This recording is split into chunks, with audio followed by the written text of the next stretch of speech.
ISO 22000 version 2018, comment déployer son système de management?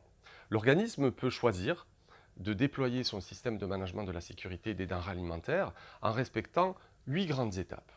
La première, c'est la compréhension de son contexte. Elle va définir quels sont ses enjeux internes, externes, et chercher à comprendre quels sont les besoins et attentes de ses parties intéressées pertinentes.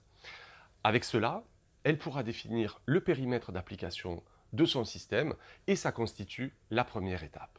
La deuxième étape, c'est effectivement toute la phase de planification.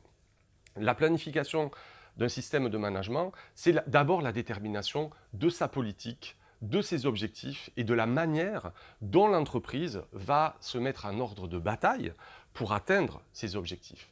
La particularité de l'ISO 22000 est d'avoir intégré la notion de risque et opportunité à prendre en compte au niveau des processus du système de management. C'est donc la deuxième étape. La troisième étape, c'est constituer une base solide pour son système de management. D'un point de vue opérationnel, ça revient à maîtriser effectivement toutes les bonnes pratiques.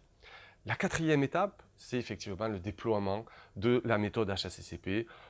Les entreprises connaissent cette approche avec ces 12 étapes qui seront successivement abordées, d'ailleurs sous la forme d'un PDCA dans la version 2018 de l'ISO 22000.